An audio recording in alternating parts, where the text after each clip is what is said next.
Mais um?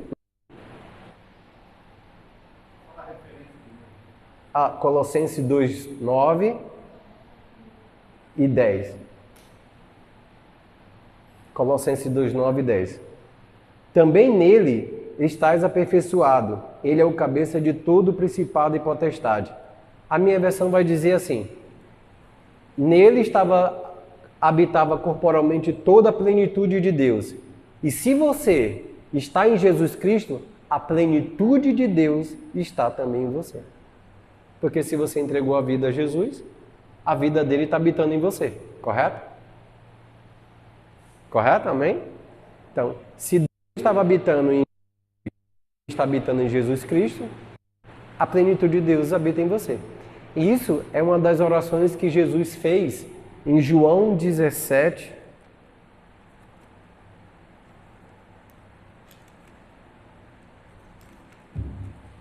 João 17.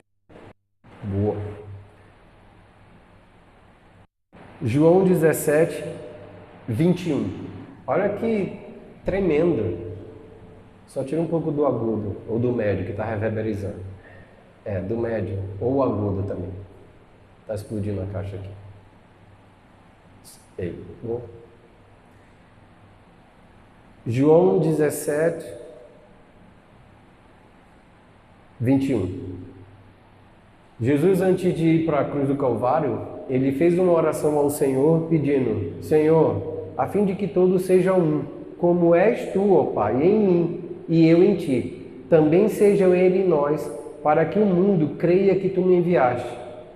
Antes de Jesus morrer, tá explodindo aqui. Pode diminuir bastante. Oi. Então, Jesus, antes de ir à cruz do Calvário, ele orou ao Pai dizendo assim: Senhor, faz com que essas pessoas que vieram a acreditar em mim habite comigo, assim como eu estou habitando contigo.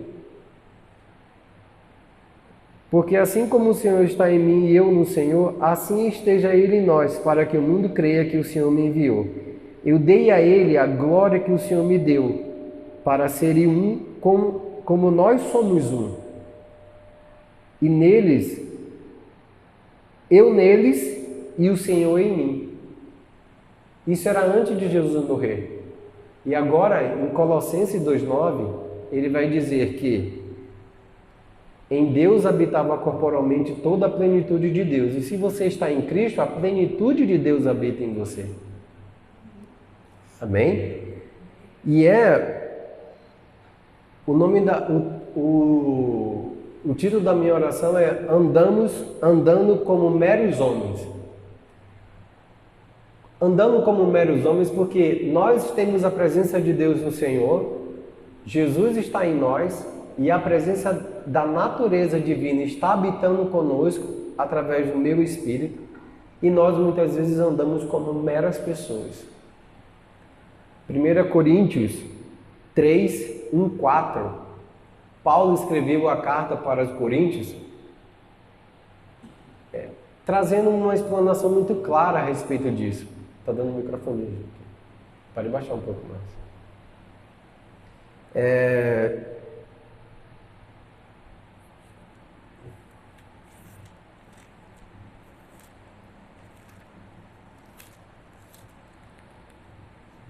1 Coríntios 3, 1, 4.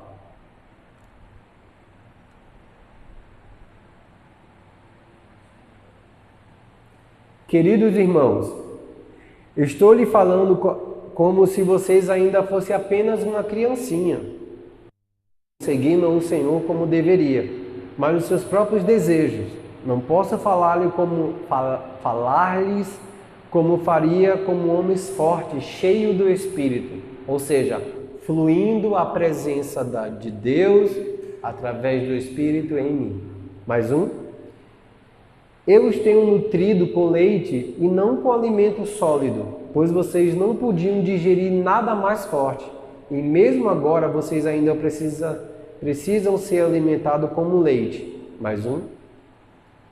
Vocês ainda são homens de primeira infância, ou seja, como crianças, controlados pelos seus próprios desejos e não pelo de Deus. Quando vocês sentem inveja um dos outros e se dividem em grupo, guerreiam entre si. Isso não é uma prova de que você ainda são crianças que só querem fazer a sua própria vontade? Verdade? No nosso meio, por mais que a gente não queira falar sobre isso, mas a igreja do Senhor Jesus Cristo, ela está bem dificultosa nos últimos anos. Divisão para lá e para cá, intrigas e confusão. E vocês podem, não sei se vocês acompanham as redes, mas vocês podem ver várias igrejas se repartindo, inclusive vários irmãos, como é o pessoal diante do trono, dentro de uma própria igreja, dentro de uma própria família. E nós olhávamos essas pessoas antigamente como pessoas que tinham, nossa, como eles eram espirituais e não estou aqui para poder julgar, mas a gente tinha isso como referência, correto? Eu andei um tempo, conhecia de perto o pessoal e eu vi o quantos eles eram, mas parece que a cada momento, em vez de se encher mais do Espírito, encher mais da presença do Senhor e viver como homens maduros, deixaram-se confundir como se fossem crianças.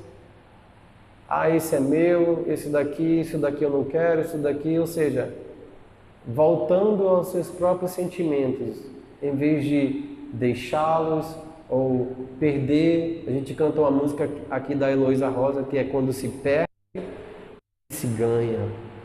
Quantos já tiveram essa experiência de perder uma amizade e nós ganhamos mais a presença de Deus, voltamos a consciência de quem nós somos, de que nós não precisamos correr atrás de ninguém. Também percebemos que muitas vezes a gente está segurando coisas ao nosso redor que não deveríamos estar mais ali vivendo com elas. Poderíamos estar saindo daquele relacionamento, poderíamos estar saindo daquele emprego, poderíamos estar saindo daquele círculo de amizade, que já não é mais interessante para a gente, que gera confusão, ciúme.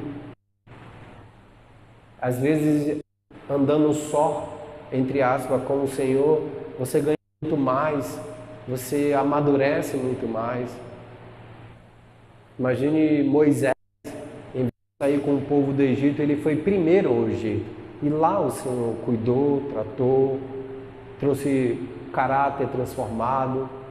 Imagine José dentro da sua família, gerando ciúme, crise, porque Deus tinha revelado para ele que os 11 feixes se dobrariam diante dele e que a mãe também se dobraria, o pai, e aí gera aquela confusão porque o Senhor o escolheu, e aí confusão, venderam o irmão dentro da própria família.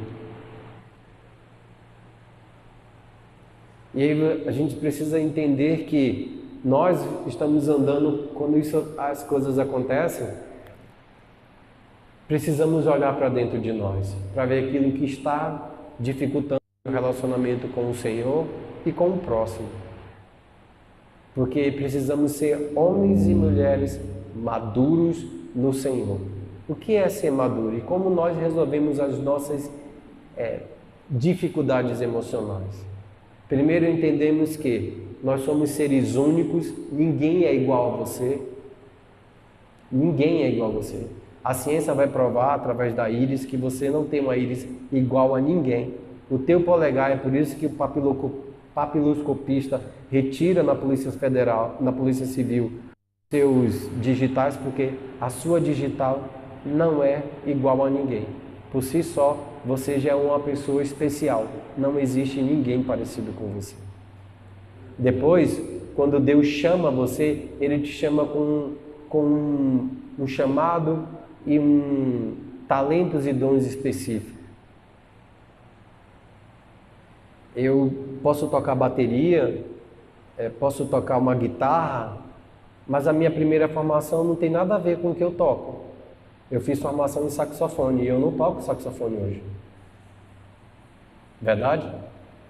Só ele que viu tocando saxofone quando eu fui encontrar com ele no campo missionário em Belém. fui gravar um CD na igreja dele e hoje eu não toco saxofone. Depois eu aprendi Libras, eu sou intérprete de Libras há muitos anos. Há muitos anos. O último show do Lázaro, o irmão Lázaro que faleceu, o último show dele foi eu que fiz, na Bahia, interpretando ele numa cidade chamada Ilhéus. Depois disso veio o Covid, ele entrou na UTI e faleceu. Eu não interpreto culto para surdos aqui, e nem faço tradução simultânea para o Giovanni. Mas eu sofri demais por causa disso. Eu sempre fui missionário e chegava... E por que eu entendia que Deus capacitava, me dava essas capacidades? Porque eu estava sempre no campo missionário. Assim como Paulo, ele tinha vários dons, ele podia atuar em vários lugares, assim também ele capacita as pessoas, porque muitas vezes precisam andar sozinho. E para que eu teria ciúme de alguém ou teria dificuldade? Mas já tive? Já, muitos. Tive que olhar para dentro de mim e entender que eu não tinha nada a ver com o outro, que Deus está dando microfonia, Gil.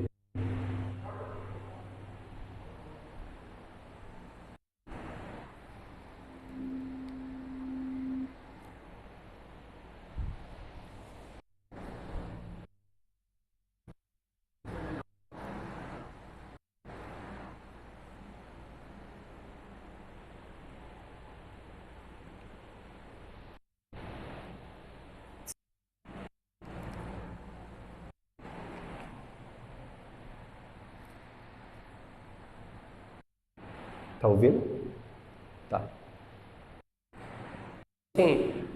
Como que eu minha situação dentro de mim? Porque nós habitamos nessa carne, temos dificuldade em lidar com o que achamos muitas vezes que é melhor. E a situação diminui o médio.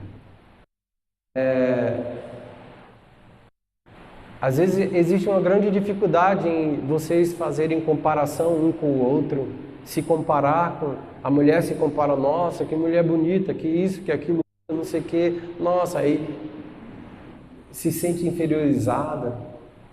Você não precisa se sentir inferiorizada, você é aquilo que Deus fez em você e a beleza da santidade de Deus vem fluir no seu coração através do teu espírito. Você não precisa se comparar, nem homens também. Ninguém precisa se comparar. Precisamos resolver aquilo que está dentro. E a única forma de resolver isso foi através da justiça de Deus. Jesus era perfeito. Através disso ele derrama em nós essa perfeição, essa presença da glória. Jesus falou assim, eu mostrei a sua glória ao Pai. Que glória é essa? De conhecer a Deus como Jesus conhecia. A glória do Filho é mostrar quem é o Pai. E a nossa glória é conhecer Jesus como Pai. E como Pai, nós precisamos entender que somos gerados em Deus, porque quem está em Cristo é nova criatura e todas as coisas procedem dele. Então, as nossas imperfeições, elas são trazidas ao nosso espírito, levadas para a nossa alma e extraídas do nosso corpo.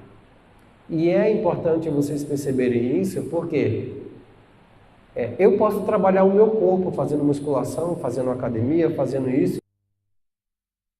Qualquer pessoa pode fazer isso. Ou está um pouco acima do peso, diminuir e ter um corpo que podemos fazer isso.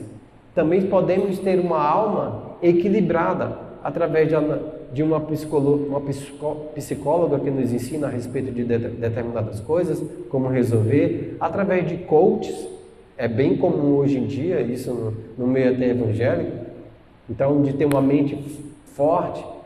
Tem muitos livros que falam sobre inteligência emocional. Por que essas coisas existem? Porque eles querem tornar a sua alma, que é as suas emoções, forte. Deus, ele chama você primeiro para ser forte no espírito. Quando você é forte no espírito, significa que você é maduro em todas as situações. Imagine aquela mulher que não poderia ter filho, e o profeta Elias esteve lá, olha, daqui a algum tempo eu voltarei e você terá filho. Depois que ela teve filho, o filho teve uma dor de cabeça, faleceu, e ela mandou chamar o profeta, e o profeta disse que não poderia estar naquele lugar. Ela pegou o cavalo dela, ou a mula, e saiu de encontro. O marido a viu e falou assim, vai tudo bem? Ela falou, vai tudo bem. Mas o filho estava morto. Vai tudo bem? Vai tudo bem. Imagine Jesus daqueles sendo interrogado pelos sacerdotes, e um dos soldados percebe que ele falou de maneira não adequada com o sacerdote, segundo ele, e esbofeteia a cara de Jesus. Já levaram um tapa? Qual é a nossa reação quando nós recebemos um tapa, um empurrão, um soco, seja lá o que for que nos perturba? Qual é a nossa reação? De revidar, correto? Ou de falar alto, ou de praguejar, ou de reclamar com aquela pessoa. O que é que Jesus fez? Amigo, por qual das coisas boas que eu fiz enquanto eu estava nas praças, me agrediu, tu me esbofeteou? Uns 2 semanas atrás eu vi um vídeo de um senhor mesmo, pregando o evangelho. Eu não sei se era nos Estados Unidos, porque ele falava inglês, não sei onde ele estava, mas ele estava dentro do metrô, e um rapaz muito jovem foi e mandou ele calar a boca, e ele continuou pregando, pedindo para ele calar a boca. Ele pregando o evangelho, ele deu um tapa na cara do Senhor. Você viu? E o Senhor falou bem assim, precisa dar um tapa nessa cara também. E não sei o que, ele falou assim, venha por favor, se você deu esse tapa no meu rosto, eu preciso virar para você dar um tapa no meu rosto do lado. E ele parado, todo mundo levantou e tentou ali dar um para, e ele insistindo com o cara, e o cara sentou, entendeu que tinha feito a coisa mal, de boné ele abaixou, ficou triste, contristado, e eu acho que ele recebeu a Jesus, não fez? O cara pregou para ele dizendo que o Senhor amava ele. Isso é uma pessoa madura, porque ele não reage, ele bloqueia a reação. O Giovanni, quando andava numa outra igreja, ele sempre falava assim, quando as pessoas forem imaturas com você, você precisa ser maduro. E como que nós conseguimos ser maduros? Através da pessoa de Jesus Cristo habitando em nós, ou através do Espírito Santo. Paulo estava dizendo assim, eu estou alimentando você com leite, eu gostaria de alimentar com alimentos sólidos, mas você não consegue perceber. A mente estava presa às situações das emoções. Eu sinto que isso é agora, eu sinto que eu devo fazer isso, eu sinto que agora eu faço isso, eu sinto. Tem vários momentos da vida da gente que a gente não precisa sentir, a gente precisa crer, que a gente precisa obedecer. Imagine Jesus na cruz do Calvário, o sangue derramando no corpo dele, e ele sentindo uma dor terrível ao ponto de querer morrer, e ele entende que o Pai estava querendo levar ele para a cruz do Calvário. O que é que ele poderia falar? Eu sinto a morte, é melhor eu fugir dela. E aí Deus falou bem assim, não, é a cruz do Calvário que você tem que ir. Os sentimentos, eles não têm para onde ir. Você precisa neutralizar os sentimentos através da obediência em Cristo Jesus. Estão entendendo isso? Às vezes nós precisamos tomar decisões que não é nos nossos sentimentos. Eu gostaria eu gostaria de tomar essa decisão, mas não é essa decisão que eu entendo que é Deus na minha vida. Quantas vezes eu tive que passar por isso? E eu acredito que você também passa por isso. E o mais importante é que os sentimentos, eles vêm e vão. Os sentimentos, eles vêm e passam. O desejo, ele vem e passa. Mas a palavra de Deus, ela permanece firme. A vontade de Deus, ela permanece firme. Ela não muda. Porque ele não é filho do homem, né? Para que minta ou para que mude as situações. Se Deus prometeu alguma coisa para você, não importa quanto tempo dure, Ele vai cumprir. Ele não vai mudar porque, hoje eu acordei e eu vejo que você errou, Marcelo. Não vou fazer mais a minha vontade. Não, ele não faz isso. Quando o povo de Israel esperava o Messias, um príncipe, um rei que viesse tirar do domínio de Roma, Jesus enviou um filho de um carpinteiro, nascido numa manjedoura. Não tinha expressão de nada. A Bíblia vai falar que não havia beleza alguma ou formosura para quem pudesse se alegrar. Ele era humano, tão simples como eu e você. Mas o que ele queria era reinar no coração, não destruir um reino. Até porque Roma e Itália existem como nação até hoje. O que ele queria destruir? Era a secularização e o pecado e essas emoções que nos deixam se levados para qualquer lugar. Era isso que ele queria destruir. Ou seja, vir habitar no nosso coração. Habitando no nosso coração, ele traria o caráter dele. Ele trazia a presença dele. Ele traria a natureza de Deus, que é imutável e que é santa, e concorda com as coisas de Deus.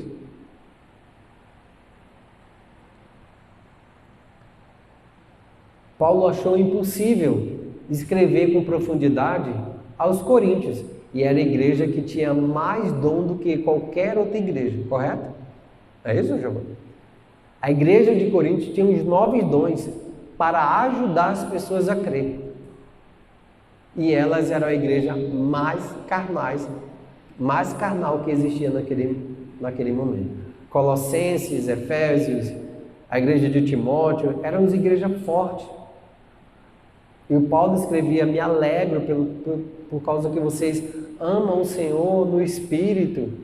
Já para Coríntios, estava sempre reclamando que eles se prostituíam, que eles eram prostitutos culturais, que apesar de todas as coisas que estavam acontecendo ali, eles estavam sempre fazendo obras da carne. E aí Paulo falou assim: como que eu vou escrever a profundidade se vocês não têm capacidade disso? Preciso de alimento, aquele alimento é fundamental, aquele basiquinho, porque eu não consigo me aprofundar. O que acontecia? Eles não desenvolviam o espírito dele recriado em cada pessoa. Eles não eram fortes no espírito, eles eram fortes na carne, cheios de emoções, de querer fazer. E como nós também podemos adquirir isso? A Escritura vai dizer que Paulo orava para que eles pudessem ter espírito de revelação e conhecimento de Deus. O texto de Colossenses ele vai dizer: oro para que você tenha uma experiência real com Jesus Cristo e a pessoa de Deus, e que vocês saibam, para que vocês possam conhecer quem é Deus e o que Ele fez por você. Olha que tremendo! E era Paulo que estava orando por essa igreja, pedindo a Deus que desse espírito de sabedoria e de revelação. Essa revelação de conhecimento no espírito, conhecimento do próprio Deus, e a sabedoria para tomar as decisões em Deus, porque não adianta você só ter conhecimento se você não usa ele de forma adequada. Você precisa ter conhecimento. Sabedoria é a aplicação dele. Eu conheço isso e isso, e você nunca anda nessa sabedoria, está fazendo coisa errada de qualquer jeito. É uma balança. Você tem aquilo. Você pode desenvolver seu espírito assim como você pode desenvolver sua mente e seu corpo.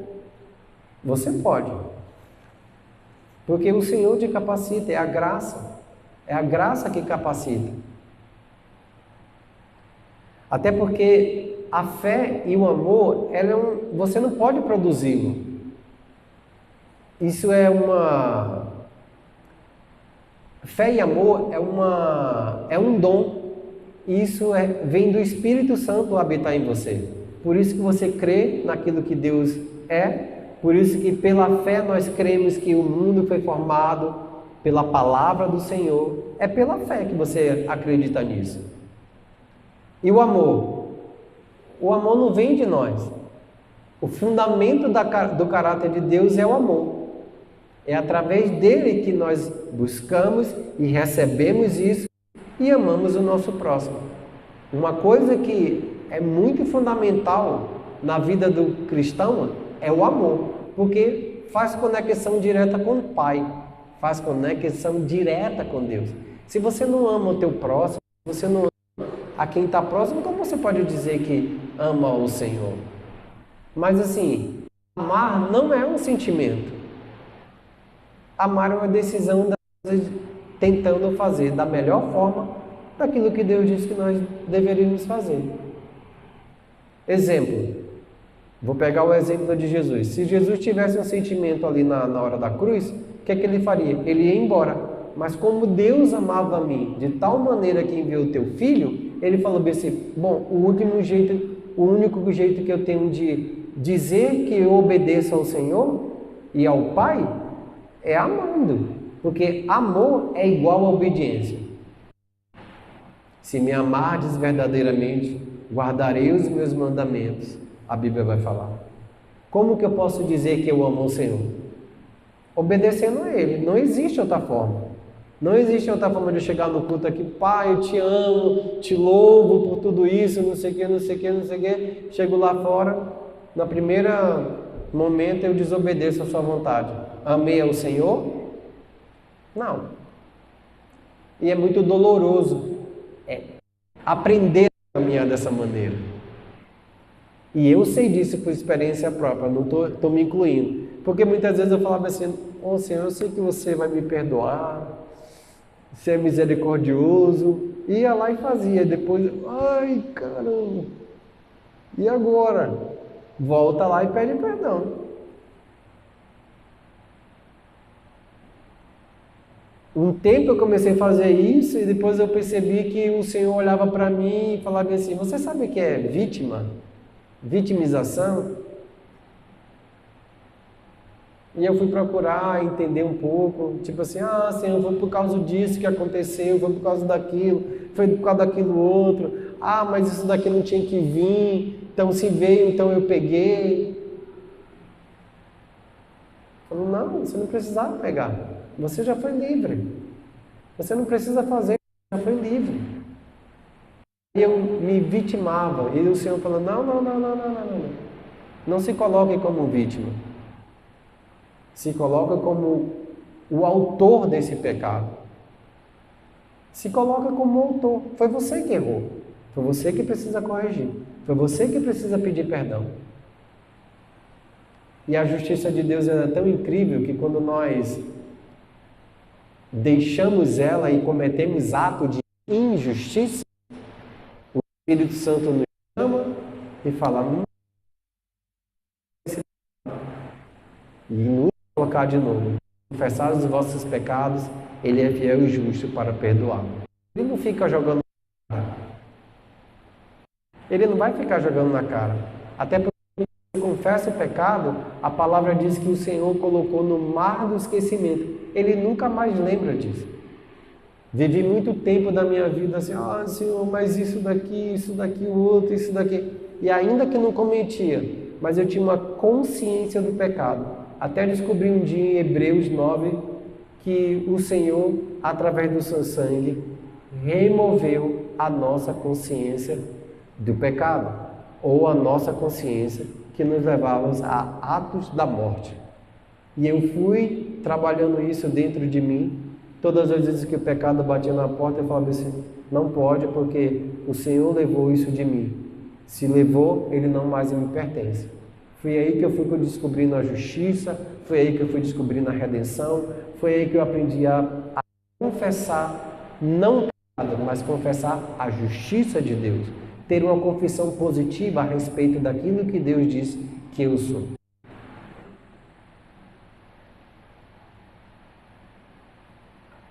O crente tem possibilidades ilimitadas nessa vida, por causa da vida divina.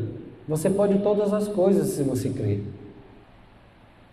O que acontece é que às vezes a sua razão bloqueia, mas a gente pode trazer a legalidade, trazendo a razão na legalidade. Eu posso porque o Senhor morreu, eu posso porque Ele perdoou, eu posso porque Ele vive em mim, eu posso e eu posso todas as coisas.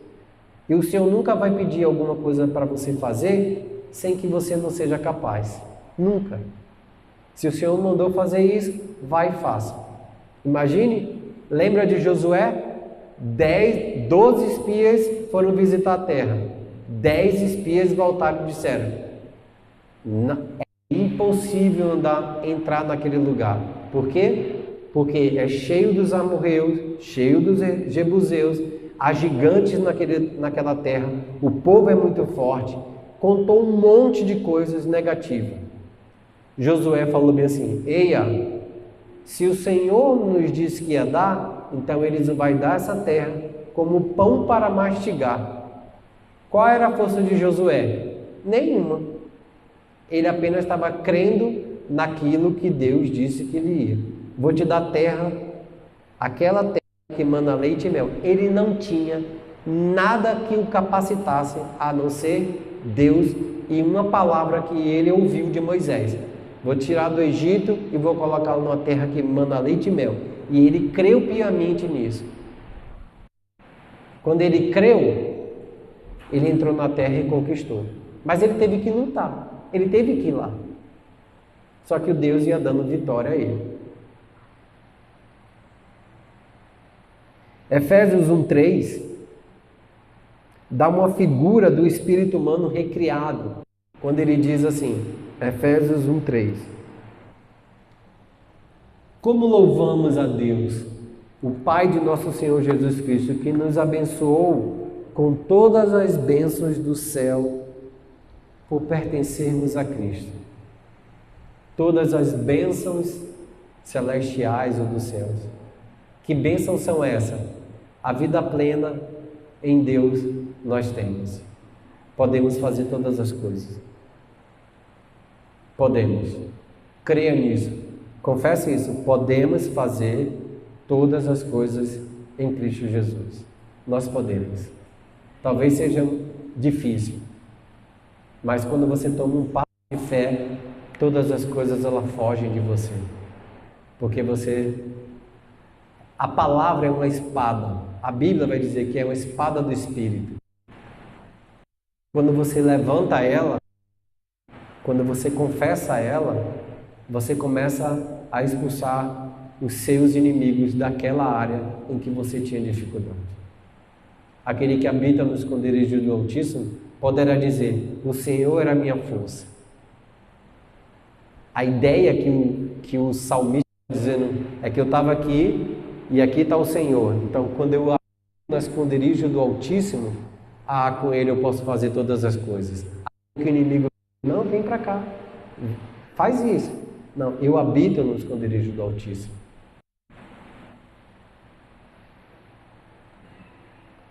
Se nós temos essas bênçãos, então as insondáveis riquezas de Cristo pertencem a nós. Efésios 3:8. Paulo disse que pregou aos gentios as insondáveis riquezas de Cristo. Que insondáveis riqueza é essa? Primeiro, de ser participante e co-herdeiro de Cristo, da vida que vai haver depois daqui. Antes nós não tínhamos isso. Perceberam que você não tinha essa vida? Quando alguém falava assim, o que é que acontece depois da morte? Muitas pessoas têm dúvida. Nós não. Nós não. Sabemos que esse corpo vai ser desfeito, vamos receber um novo, como Jesus recebeu, porque Ele é a primícia, e logo depois vamos conquistando. Poderemos beber da fonte da vida, das fontes das águas vivas, poderemos comer da árvore do fruto da vida, receberemos pedras com nome diferente, muitos galardões para receber. Mas você precisa deixar o Espírito moldar o caráter de Cristo em você. Efésios 3:12, ele diz: pelo qual temos ousadia, no qual temos ousadia e acesso com confiança pela nossa fé nele. Isso não é um produto que você tem por si só. Deus deu uma medida de fé a cada pessoa. Deus deu uma medida de fé. Você tem uma medida de fé, use-a. E a única forma de você poder usar é colocando sua fé, crendo na palavra. Quando as pessoas que não são crentes verdadeiros pegam a fé e usam numa religião, está pondo a medida de fé para crer em algum não é Deus. O próprio Deus do Testamento. Vocês que derrubam a árvore, fazem esculturas de animais, de homens, diz assim, tu és o meu Deus. Jeremias vai falar isso, Ezequiel vai falar isso. Ou seja, ele pegou a fé e colocou aquela madeira não fala, não ouve, o próprio Deus reclama disso. Falou assim, para de fazer isso. Coloque a fé em mim. Se você crê, e crê no teu coração, você recebe. Correto? Não há limite para a nossa vida, para a nossa vida. Ele diz em Efésios 4:7, e a graça foi concedida a cada um de nós segundo o propósito, a proporção do dom de Cristo. E a graça, temos muitas definições, nós aprendemos que a graça é uma imerecida graça, mas a graça aqui, esse texto está dizendo, o poder de Deus para fazer aquilo que você deve fazer. Vou repetir, a graça é um poder ou uma capacitação de Deus para fazer aquilo que você deve fazer nele. Às vezes você fala assim, espontaneamente, oh Deus, dá-me graça para poder fazer isso, correto? Por quê? Você entendeu no teu espírito que você precisa dela, porque sem ela você não consegue fazer. Amém? Deus não quer que nós sejamos mais como meninos, levados e arrastados por todo o vento de doutrina. Ele quer que nós cresçamos na estatura plena da vida de Jesus, ou na estatura do Filho. E isso pertence a nós. Você pode entender que você se tornou um participante da natureza do Pai, e tudo que Jesus comprou para você em sua obra redentora está disponível. Basta você procurar. Você crê. Se procura, a porta abre. A Bíblia vai falar sobre isso. Correto? Se procuras, achas, bate, vai abrir. Pedir, dar-se-vos-á. Uma boa medida, recalcada, transbordante. Amém? Não há razão para um homem ou mulher ser fraco. Não há razão. Em Cristo, não. Em Cristo você é um homem e uma mulher forte no Senhor, porque Ele é a tua fortaleza, Ele é a tua força. A Bíblia está cheia disso. Há 365 vezes que a Bíblia fala, não temas. Um para cada dia. Você pode dizer hoje, não temas, Marcelo, porque o Senhor é contigo. Não temas, Giovanni, porque o Senhor é contigo. Não tema, Beth, porque o Senhor é contigo. Não temas. Você pode fazer todas as coisas.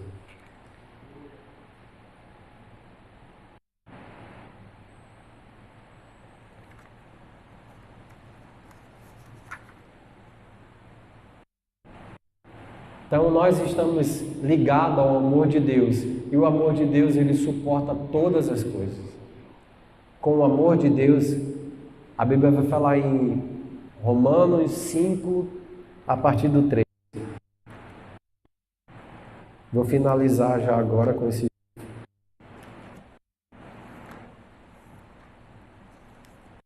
Ele vai contar uma projeção, ele vai te dar degraus nesse texto. Ele fala assim, vou começar do 2, 5:2, Romanos 5:2. Ele vai dizer a razão e o fundamento disso, pelo qual também temos entrada pela fé a esta graça, na qual estamos firmes e gloriamos na esperança da glória de Deus. Mais um vai passando. E não somente isso, mas também nos gloriamos nas tribulações ou dificuldades. Sabemos que essas coisas, ela produz paciência. Ou seja, quando vem as dificuldades, os problemas da nossa vida, o que é que nós vamos fazer? Ficar desesperado? Não. Mediante Espírito, isso vai produzir paciência. Ninguém é paciente. Se você é calmo, não tem nada a ver com paciente. Paciência é um fruto do Espírito e é gerado na medida em que as dificuldades se lançam sobre a tua vida. Ninguém pode dizer assim, nossa, tal pessoa é tão paciente, né? Não, isso não é paciente, ele é calmo, ele é silencioso, ele não aprendeu a reagir. Paciência é outra coisa e é gerada mediante ao Espírito. Isso é fruto do Espírito. Então e não somente isso, mas também nos gloriamos nas tribulações. Quantos têm aprendido a se gloriar quando acontece esse problema? Aconteceu um problema, em vez de você ficar praguejando, reclamando, não sei o quê. Glória a Deus por isso, Senhor. Me ajuda nesse momento a caminhar e ter paciência para resolver todos eles. Mais um versículo. E a paciência, depois que você tem a tribulação e os problemas, vai gerar paciência. A paciência vai gerar uma experiência. Quando nós cantamos, tive uma experiência com Deus para fazer isso, para fazer aquilo, para dizer dessa forma, para fazer daquela outra. É através das tribulações e dificuldades que geram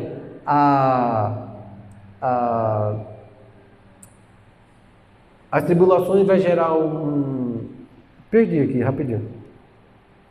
Volta no 3. A tribulação vai gerar paciência, mais um. A paciência vai gerar experiência, mais um. E a esperança vai gerar a paciência e a outra vai gerar a esperança. E ela não vai trazer confusão, porque o amor de Deus está sendo derramado em nossos corações pelo Espírito Santo que foi dado a você. Então é um degrau. A tribulação vai gerar a paciência vai desenvolver em nós a força do caráter vai gerar a esperança, e a esperança não é uma esperança, eu espero que isso aconteça, não. A experiência é esperar com confiança. É diferente. E a esperança, ela não nos decepciona, ou seja, ela não vai nos frustrar. Por quê? Porque o amor de Deus foi derramado no nosso espírito através do Espírito Santo. Amém? Que você se torne maduros e experientes e forte no Senhor para caminhar a partir de hoje. Quando as tribulações vierem, ela vai produzir uma paciência na tua vida. A paciência vai gerar uma experiência. A experiência vai gerar um caráter de Deus. O caráter de Deus vai ser derramado, por causa disso o amor de Deus vai ser derramado nos nossos corações. Vamos ficar de pé. Se você tem alguma dificuldade, coloca diante do Senhor agora, para que o Senhor possa, para ser confessado diante dele, e peça ajuda a ele. Seja lá o que você precisa nessa noite, diga ao Senhor nessa hora. Feche os seus olhos, entregue ao Senhor enquanto nós vamos ministrar um louvor. Amém?